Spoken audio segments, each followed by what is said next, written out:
Friends, product liability under consumer protection act 2019 आज भी ऐसे बहुत सारे लोकल शॉप्स हैं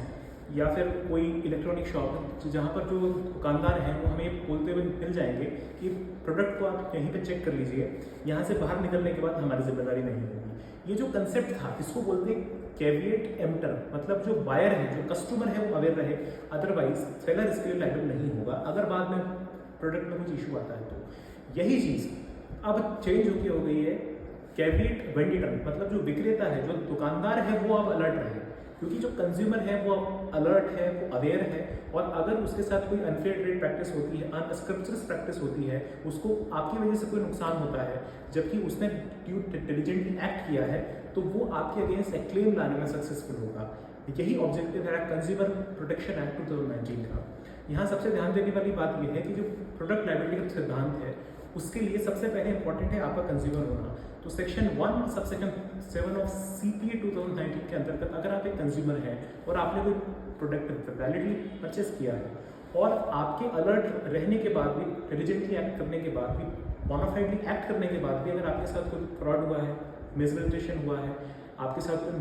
जो एक तरीके से अनफिटेड प्रैक्टिस हुई है, रेस्ट्रिक्टिव ट्रेड प्रैक्टिस हुई है, मिसलीडिंग एडवर्टीजमेंट का आप शिकार बने हैं, तो ऐसे में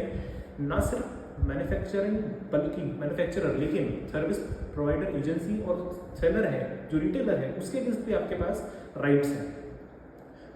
प्रोडक्ट लायबिलिटी स्टार्ट होती है सेक्शन 84 से। सेक्शन 84 जो बताता है मैन्युफैक्चरर के अगेंस्ट, अगर मैन्युफैक्चरर ने कोई डिफेक्टिव प्रोडक्ट डिज़ाइन किया है, आपको बेचा है, या उसमें प्रॉपर वार्निंग्स जो है डिस्क्लोज नहीं है, नॉन डिस्क्लोजर ऑफ इंफॉर्मेशन है, और भी बहुत सारी चीज़ें उसके अंतर्गत आती हैं, आपको जो एक तरीके से उसकी प्रॉपर मैनुअल है वो उसमें इंक्लूडेड नहीं है, तो ऐसे में मैन्युफैक्चरर लायबल होगा आपके लॉस के लिए। सर्विस रेंडरिंग एजेंसी जो है सेक्शन 85 के अंदर, अगर उनके पार्ट में कोई नेग्लिजेंस है, उनके पार्ट में कोई मिसकंडक्ट है जिससे आपको लॉस होता है या फिर जो प्रोडक्ट है उसको नुकसान होता है, तो ऐसे में वो लोग भी लायबल होते हैं। सबसे इंपॉर्टेंट चीज़ जो एक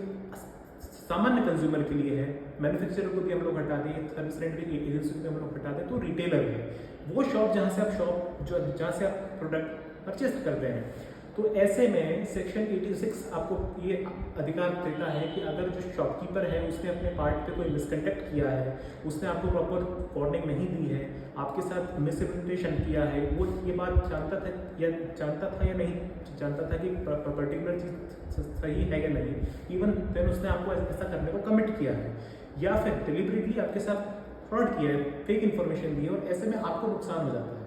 तो सेलर जो है सेक्शन 86 के अंतर्गत आपके लिए लायबल होगा और आप उससे एक अच्छा कॉम्पनसेशन मुआवजा ले सकते हैं। इसको एक एग्जांपल से हम लोग समझते हैं। सपोज आपने एक 4 व्हीलर परचेज की, अब जब आप सेलर के पास गए तो आपने पूछा कि इसका माइलेज कितना है। सेलर ने बोला इसका माइलेज है 20 kmpl, लेकिन इसके लिए सेलर आपको बताना भूल जाता है, वो बताता ही नहीं है कि इसकी स्पीड 20 kmpl की माइलेज के लिए स्पीड आपको रखनी होगी 80 की। अब आपको इन्फॉर्मेशन नहीं है, ये जिम्मेदारी सेलर की थी, उसने जानबूझ के डेलिबरेटली बिल्कुल इन्फॉर्मेशन आपसे कंसील कर ली। इस वजह से अब आप जो स्पीड है उसकी 100 मिलेगा, 20 का माइलेज आपको नहीं मिला जो कि आपको कमिटेड था। तो यहाँ पर आपके साथ अनफेयर ट्रेड प्रैक्टिस तो हुई है, एफिशिएंसी सर्विस भी हुई है, लेकिन ये मार्केटिंग डिफेक्ट है, और सेक्शन 86 के अंतर्गत प्रोडक्ट लायबिलिटी के लिए जो सेलर है वो इसमें जिम्मेदार होगा। सबसे इंपॉर्टेंट चीज़ हमें ये है कि जानना आवश्यक ये है कि जो सेक्शन 72 ऑफ द एक्ट है वो डिस्ट्रिक्ट कमीशन, स्टेट कमीशन और नेशनल कमीशन को JMFC की पावर इन्वेस्ट करता है। मतलब अगर आपने कोई ऑर्डर वहाँ से इनके आगे पास हुआ है, भले ही वो मैन्युफैक्चरर हो गया, चाहे सेलर हो गया, चाहे वो सर्विस रेंडरिंग एजेंसी हो गई, और अगर उसका नॉन कंप्लायंस होता है तो ऐसे मैन्युफैक्चरर को या सेलर को या सर्विस रेंडरिंग एजेंसी को up to 3 years of imprisonment हो सकता है, प्लस 25,000 से लेकर 1 लाख तक का फाइन उन पर इम्पोज हो सकता है। इसी के साथ सिंपली अगर आपके साथ ऐसी कोई अनफेयर ट्रेड प्रैक्टिस हुई है, अनस्क्रिप्चरस प्रैक्टिस हुई है, या कोई मिसलीडिंग एडवर्टीजमेंट की वजह से आपको लॉस हुआ है, तो आप सिंपली CCPA की वेबसाइट पर जाके, CCPA के मेल लिख जाके इसकी शिकायत लिख सकते हैं ईमेल के माध्यम से। इसकी वीडियो एक ऑलरेडी मेरा अपलोडेड है, इसकी लिंक डिस्क्रिप्शन में है। उम्मीद है आपको आज की इन्फॉर्मेशन उपयोगी लगी होगी, यूजफुल लगी होगी। ऐसी लीगल अपडेट्स के लिए स्टे ट्यून्ड विद FM।